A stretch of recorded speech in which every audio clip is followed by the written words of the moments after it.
And finally tonight, as promised, a special comment of FYCA and the Telecoms. In a presidency of hypocrisy, an administration of exploitation, a labyrinth of leadership in which every vital fact is a puzzle inside a riddle wrapped in an enigma hidden under a claim of executive privilege supervised by an idiot. This one is surprisingly easy. President Bush has put protecting the telecom giants from the laws ahead of protecting you from the terrorists. He has demanded an extension of the FYCA law, the Foreign Intelligence Surveillance Act, but only an extension that includes retroactive immunity for the telecoms who helped him spy on you. Congress has given him, and he has today signed, a 15-day extension which simply kicks the time bomb down the field, and which has changed nothing of his insipid rhetoric, in which he portrays the Democrats as soft on terror and getting in the way of his superhuman efforts to protect the nation, when in fact, and with bitter irony, if anybody is soft on terror right now, it is Mr. Bush. In the State of the Union address, sir, you told Congress, if you do not act by Friday, our ability to track terrorist threats would be weakened and our citizens will be in greater danger. Yet you are willing to weaken that ability. You will subject us, your citizens, to that greater danger. This, Mr. Bush, is simple enough even for you to understand. If Congress approves a new FYCA Act without telecom immunity and sends it to your desk and you veto it, you, by your own terms and your own definitions, you will have just sided with the terrorists. You got to have this law or we're all going to die, but you might veto this law. It's bad enough, sir, that you are demanding an ex post facto law, which would clear the phone giants from responsibility for their systematic, aggressive, and blatant collaboration with your illegal and unjustified spying on Americans under this flimsy guise of looking for any terrorists who are stupid enough to make a collect call or send a mass email. But when you then demanded again during the State of the Union address that Congress retroactively clear the Verizons and the AT&Ts, you wouldn't even confirm that he actually did anything for which they deserved to be cleared. The Congress must pass liability protection for companies believed to have assisted in the efforts to defend America. Believed? Don't you know? Does the endless hair splitting of your presidential fine print extend even here?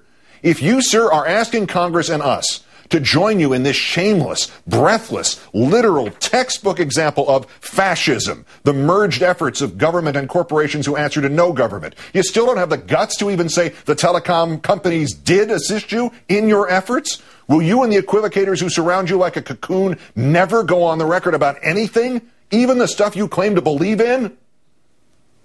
Silly me. Of course Mr. Bush is going to say believed. Yes, it sounds dumber than if he had referred to himself as the alleged president, or had said today was reportedly Thursday, or had claimed mission accomplished in Iraq. But the moment he does say anything else, any doubt that the telecoms knowingly broke the law is out the window, and with it, any chance that even the Republicans, who are fighting this like they were trying to fend off terrorists using nothing but broken beer bottles and swear words, could not consent to retroactively immunize corporate criminals. Which is why the vice president probably shouldn't have phoned into the Rush Limbaugh propaganda festival yesterday. Sixth sentence out of Mr. Cheney's mouth.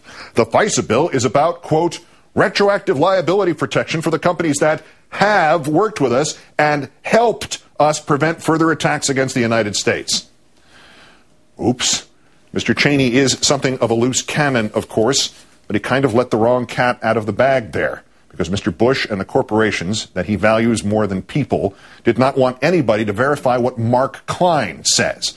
Mark Klein is the AT&T whistleblower who appeared on this newscast last November, who explained in the placid, dull terms of your local neighborhood IT desk how he personally attached all of AT&T circuits, everything, carrying every phone call, every email, every bit of web browsing into a secure room number 641A at the Folsom Street facility in San Francisco, where it was all copied so the government could look at it. Not some of it, not just the international part of it, certainly not just the stuff some truly patriotic and telepathic spy might be able to divine had been sent or spoken by or to a terrorist. Everything. Every time you looked at a naked picture, every time you bid on eBay, every time you phoned in a donation to a Democrat.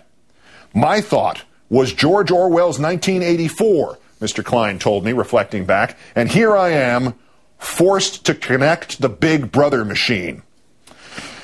You know, Mr. Bush, if Mr. Klein's Big Brother machine, the one the Vice President conveniently just confirmed for us, if it was of any damn use at all at actually finding anything, you could probably program it to find out who started that slanderous email about Barack Obama. Use room 641A to identify that assassin, sir, and I'll stand up and applaud you. Yeah, I'm holding my breath on that one, too. But of course, sir, this isn't about finding that kind of needle in a haystack. This is not even about finding a haystack. This is about scooping up every piece of hay there ever was and laying the groundwork for the next little job which you have to outsource to AT&T and Verizon and all the rest. It was your Director of National Intelligence, Mr. McConnell, letting this one out of that same bag. The need for Homeland Security to stave off cyber attacks against the government's computer networks. And how do they do that, sir? By constantly monitoring the Internet, the whole Internet. And who actually physically does that, Mr. Bush? Right. The same telecom giants for whom you want immunity quickly. So quickly you wouldn't believe it. Because this previous domestic spying and this upcoming policing of the Internet, they may be completely evil, indiscriminate, unlawful. So you have to dress it all up as something just the opposite. It isn't evil. It's, you said, to protect America. It isn't indiscriminate. You said it's the ability to monitor terrorist communications. It isn't unlawful. It's just the kind of perfectly legal thing for which you happen to need immunity. There's yet another level to this, and here we move from Big Brother to sleazy son. Mr. Bush's new Attorney General, Mr. Mukasey, the one who's already taken 4 different positions on waterboarding and who may yet tie that record on this subject of telecom immunity, he has a very personal stake in all this. There happens to be a partner in the law firm of Bracewell and Giuliani named Mark Mukasey. And Bracewell and Giuliani and the Attorney General's son, Mark, just happen to represent Verizon. You know, Verizon, telecom giant. And all of a sudden, this is no longer just a farce in which protecting the telecoms is dressed up as protecting us from terrorist conference calls. Now it begins to look like the bureaucrats of the Third Reich, trying to protect the Krupp family, industrial giants, by literally rewriting the laws of Germany for their benefit. And we know how that turned out. Alfred Krupp and 11 of his directors were convicted of war crimes at Nuremberg. Nevertheless, for those of us watching a president demanding this very specific law, the ones the Germans had was called the Lex Krupp. There is one surprising bit of comfort in all this. Clearly, Mr. Bush is at his hyperbolic worst here. Consider how his former chief of staff, Andy Card, came on and scolded Chris Matthews and me after the State of the Union address. The president's address tonight was very important, Card said, because it really was a sobering call to reality for us. And the reality is we have an enemy who wants to hurt us. The primary job of the president is to protect us. He talked about protecting us. He talked about the needs to have the tools to protect us. Indeed, Mr. Bush, the primary job of any president is to protect us. Not just those of us who own internet and telephone companies, but all of us. And even you, sir, with your intermittent grasp of reality, even with your ego greater than 100% approval rating, even with your messianic petulance, even you could not truly choose to protect the corporations instead of the people. I'm not talking about ethics here. I am talking about blame. Even if it's you throwing out the baby with the bathwater, Mr. Bush, it still means we can safely conclude there is no baby. There is not a choice of protecting the telecoms from prosecution or protecting the people from terrorists, sir. There is a choice of protecting the telecoms from prosecution or pretending to protect the people from terrorists.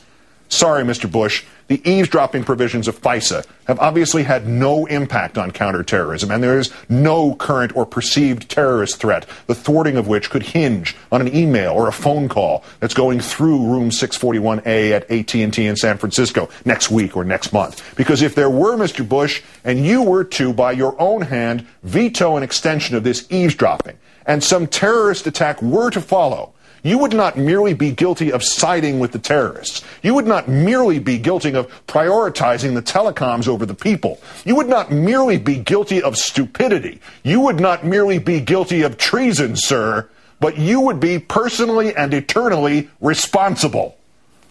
And if there is one thing we know about you, Mr. Bush, one thing that you have proved time and time again, under any and all circumstances, it is that you are never responsible. Good night and good luck.